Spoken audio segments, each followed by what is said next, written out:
அண்மை செய்தி. ஆபரேஷன் சிந்தூர் தொடர்பாக ஐநா பாதுகாப்பு கவுன்சிலில் உறுப்பினராக உள்ள நாடுகளின் உறுப்பினர்களிடம் உள்துறை அமைச்சக அதிகாரிகள் ஆலோசனை நடத்தியுள்ளனர். இந்தியாவுக்கான சீன தூதர் சு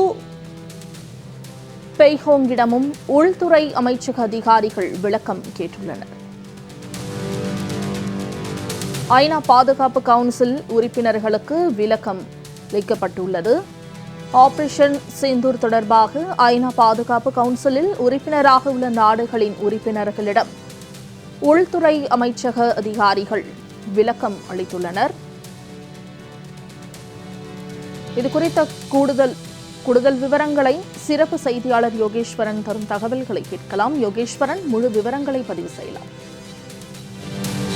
இல்ல, ஒரு சிறிய திருத்தம். உள்துறை அமைச்சகங்கள் ஐநா பாதுகாப்பு கவுன்சிலுடைய தூதர்களை நேரில் அழைக்கவில்லை. மாறாக இப்ப நம்ம பார்க்கக்கூடிய காட்சிகள் என்பது வெளியுறவுத்துறை அமைச்சகத்தில் ஐநா பாதுகாப்பு கவுன்சில் அதிகாரிகள் வந்திருக்கக்கூடிய அந்த காட்சிகளை தான் நம்ம பார்க்க முடியுது. சில மணி நேரங்களுக்கு முன்பாக இந்த சந்திப்பு என்பது டெல்லியில் இருக்கக்கூடிய வெளியுறவுத்துறை அமைச்சகத்தினுடைய அதிகாரிகள் மட்டத்துல நடைபெற்றது. இது ராஜாங்க ரீதியிலான ஒரு அணுகுமுறை அப்படின்றத புரிந்து கொள்ள முடிகிறது. அதற்கான முக்கியமான காரணம், பாதுகாப்பு ரீதியிலான சூழல்களின் போது ஐநா பாதுகாப்பு கவுன்சில் சமீபத்தில் இந்திய பாகிஸ்தான் எல்லை பதற்ற விவகாரங்கள் தொடர்பாக ஆலோசனை எல்லாம் நடத்தி இருந்த நிலையிலே நேற்று இரவு பாகிஸ்தான் எல்லைக்குள் நுழைந்து இந்திய விமானப்படையினர் பயங்கரவாதிகள் முகாம்கள் மீது தாக்குதல் நடத்தி முகாம்களை அளித்திருந்த நிலையில் ஐநா பாதுகாப்பு கவுன்சிலுடைய நிரந்தர மற்றும் நிரந்தரமற்ற உறுப்பினர்கள், நிரந்தர உறுப்பினர்கள் சில நாடுகளை சேர்ந்தவர்கள், நிரந்தரமற்ற உறுப்பினர்கள் சில நாடுகளை சேர்ந்தவர்களாக இருப்பார்கள்.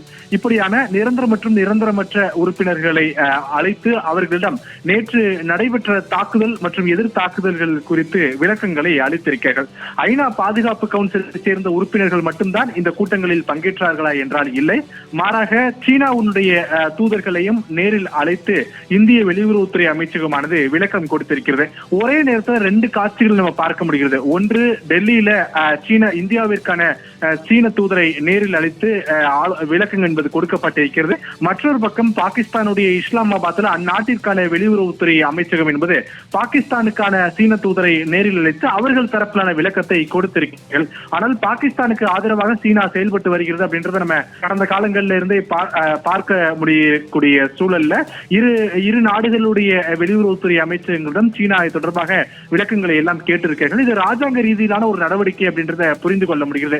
தங்களுடைய தரப்பு நியாயங்களை இரு நாடுகளுமே அவரவர் தரப்பு சீன பிரதிநிதிகளிடம் அவர்கள் தெரிவித்திருக்கிறார்கள். ஆனால் ஐநா பாதுகாப்பு கவுன்சில் பிரதிநிதிகளோடு ஆலோசனை நடத்துவது இதுவே முதல் முறை. ஜம்மு காஷ்மீர் தாக்குதல் என்பது ஏப்ரல் 22 நடைபெற்றதற்கு பிறகு ஐநா பாதுகாப்பு கவுன்சில் முதல் முறையாக வெளியுறவுத்துறை அமைச்சகத்திற்கு வந்தார்கள். அவர்களிடம் நேற்று எதிர் தாக்குதல் நடத்திய தொடர்பாகவும் பாகிஸ்தானுடைய எல்லைக்குள்ள நுழைந்து இந்திய பாதுகாப்பு படையினர் தாக்குதல் நடத்திய தொடர்பாக விளக்கங்கள் கொடுக்கப்பட்டிருக்கிறது. ஐநா பாதுகாப்பு கவுன்சில் பயங்கரவாதத்திற்கு எதிராக இருக்கிறது என்று சில தினங்களுக்கு முன்பாக அவர்களுடைய பொதுச் செயலாளர் தெரிவித்திருந்த நிலையிலே பயங்கரவாதிகளை குறிவைத்து மட்டுமே இந்திய பாதுகாப்புத்துறை தாக்குதல் நடத்தியிருக்கிறது. மாறாக பாகிஸ்தான் பாதுகாப்புத்துறையோ அல்லது பாகிஸ்தானிய மக்களையோ தொந்தரவு செய்யக்கூடிய வகையில எந்த தாக்குதலையும் நடத்தவில்லை என்பதையும் ஐநா பாதுகாப்பு கவுன்சில் தூதர்களிடம் தெரிவித்ததாக தகவல்கள் என்பது சொல்லப்படுகிறது. ராஜாங்க ரீதியிலான நடவடிக்கைகள் ஒரு பக்கம், மற்றொரு பக்கம் பாதுகாப்பு ரீதியான நடவடிக்கைகள் ஒரு பக்கம் என்ற டெல்லியை பொறுத்தவரையிலுமே இந்த ஜம்மு காஷ்மீர் பதற்றங்கள் தொடர்பாகவும் இந்திய பாகிஸ்தான் போர் பதற்றம் தொடர்பாக ஒரு பரபரப்பான சூழல், அரசியல் தலைவர்களுடைய வருகை, அதே போல அரசு அதிகாரிகள் மற்றும் வெளிநாட்டு தூதர்களுடைய வருகை என பரபரப்பாக ரைசினா ஹில்ஸுடைய அந்த இடங்கள் என்பது காணப்படுகிறது.